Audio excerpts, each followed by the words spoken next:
Alhamdulillahi Rabbil Alamin. Wabihi nasta'inu ala umuri dunya waddin. Wassalatu wassalamu ala ashrafil anbiya'i wal mursalin wa ala alihi wa sahbihi ajma'in. Amma ba'du. Faqala ta'ala fil Qur'anil azim. A'udzu billahi minasy syaithanir rajim. Bismillahirrahmanirrahim.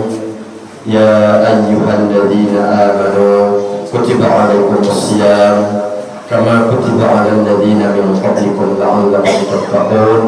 Shadaqallahul 'azim. Bapak dan Ibu jamaah musalla Al-Falah yang dimuliakan Allah Subhanahu wa taala. Ahyikum jami'an bi tahiyyatil Islam. Assalamualaikum warahmatullahi wabarakatuh.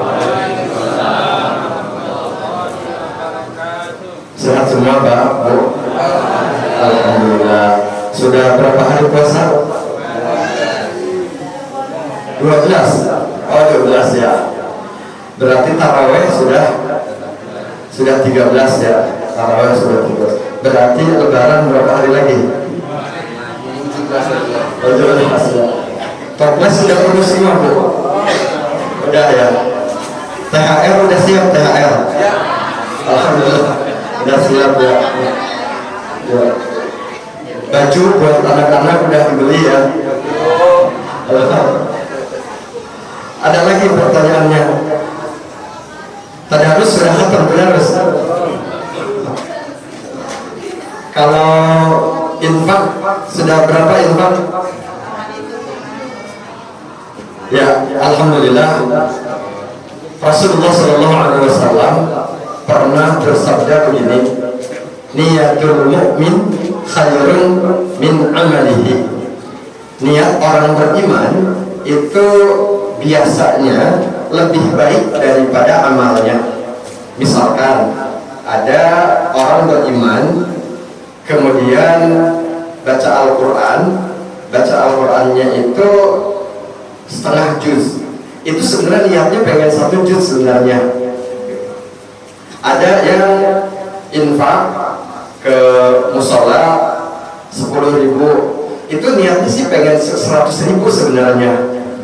Kata Rasulullah kalau orang beriman begitu. Beda dengan orang munafik. Kata beliau, wa niyatul munafiq syarrun min amalihi. Kalau orang munafik niatnya lebih buruk daripada amalnya. Misalkan ada orang yang katakan misalkan nyiramin air comberan ke rumah kita. Jika yang nyiramin itu orang munafik, sebenarnya niatnya itu bukan nyiramin air comberan, niatnya itu ngebakar rumah kita gitu. Itu kalau orang yang dalam hatinya ada kemunafikan. Sama misalkan ada orang di Selengkat gitu ya, Selengkat. Nah, udah Selengkat itu kemudian kepalanya kebentur yang Selengkatnya. Itu orang munafik. Kalau yang Selengkat itu orang munafik, pengennya itu orang yang Selengkat itu bukan cuma kebentur kepalanya. Nah, pengennya lebih sakit dari itu. Nah, maka kita bersyukur kepada Allah Subhanahu wa taala bahwa Allah menjadikan kita orang-orang yang di dalam hati kita ada iman. Karena ketika ada iman, ada apa yang ada dalam pikiran kita itu adalah kebaikan, niat yang baik, walaupun pada tataran amal, pada tataran praktek memang tidak selalu seideal apa yang kita inginkan. Itu tidak masalah. Yang penting ada keinginan dulu gitu ya, ada keinginan dulu. Nah sekarang kalau Bapak Ibu ditanya pengennya bulan puasa ini berapa kali khatam tadarusnya? 2 kali ya.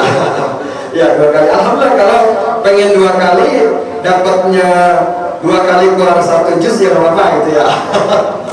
Kurang 1 juz. Yang penting bulan puasa dengan bulan lain itu beda. Jangan sampai sama gitu. nggak ada bedanya. Kan kita punya imam panutan kita, namanya Imam Syafi'i. Beliau bulan puasa dengan bulan lain itu tadarusnya, baca Al-Qur'annya beda. Bulan puasa itu beliau 2 kali lipat dari bulan biasa. 2 kali lipatnya berapa? Jadi beliau sehari tadarusnya itu 60 juz kalau bulan puasa. Kebayang nggak gimana beliau baca Al-Quran? Iya, itu memang apa ya, keimanan kita yang tipis, keimanan kita yang lemah. Jangankan melakukannya, ngebayangin aja kita nggak bisa gitu. Gimana ya itu orang baca Al-Quran bukan 2 juz, tapi 2 kali tamat sehari 60 juz gitu. Itu Imam Syafi'i. Dan itu adalah 2 kali lipat dari hari biasa beliau. Oh, memang biasanya beliau di hari-hari lain baca Al-Qur'annya itu setiap hari khatam. Itu di luar bulan puasa. Ternyata bukan cuma Imam Syafi'i yang kayak gitu.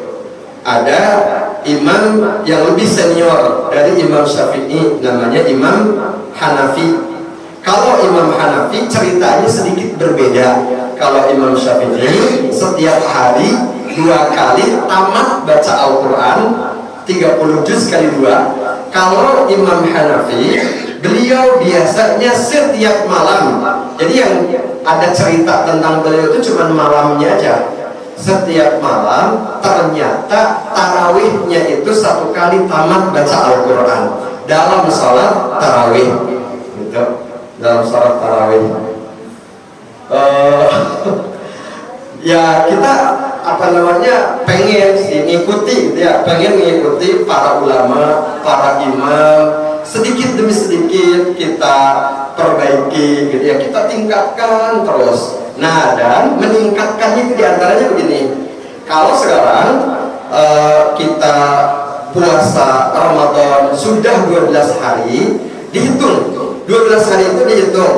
Selama 12 hari puasa kita ada nggak yang misalkan keganggu sama marah-marahin tetangga? Nah, kalau masih ada, itu apa namanya, coba kita bayar kifarat gitu ya, bayar kifarat. Bukan tetangga sih, biasanya anak ya Bu ya.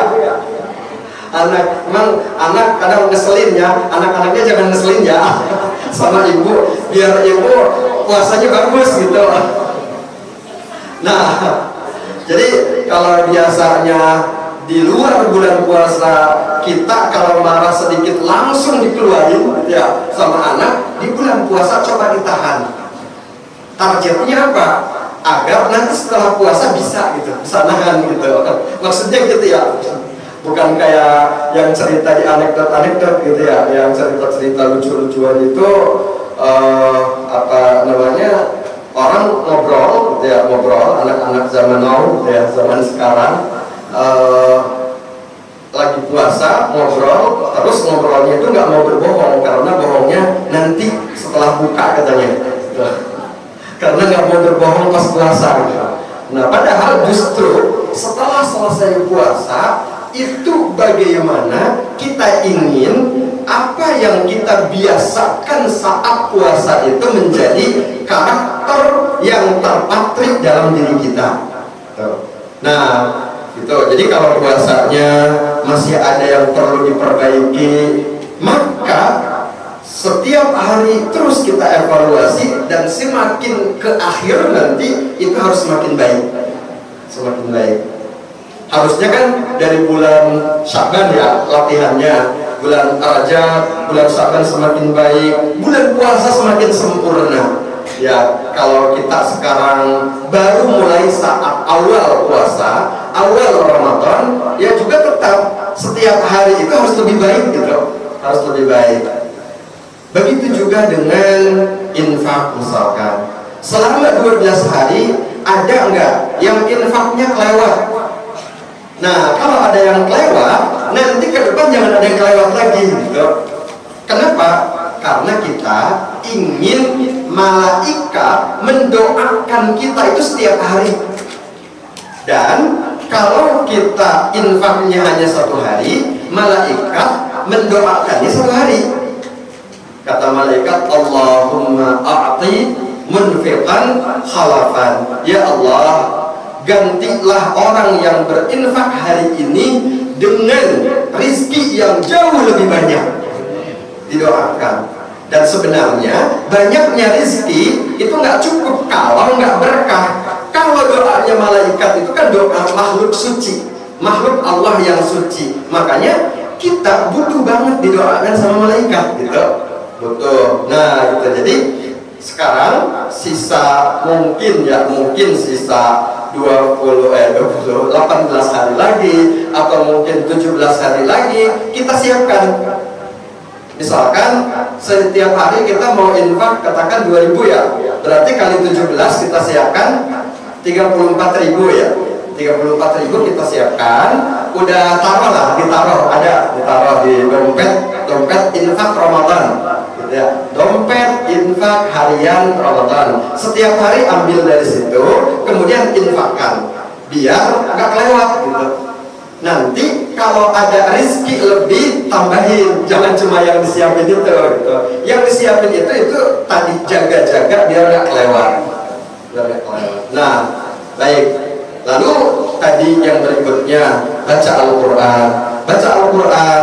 Kalau masih ada yang kurang, coba kita tingkatkan lagi, kita kuatkan lagi. Tadi apalagi kalau kita ngebayangin ulama-ulama dahulu, para sahabat dan juga Rasulullah SAW yang mereka dekat sekali dengan Al-Quran, terutama di bulan puasa.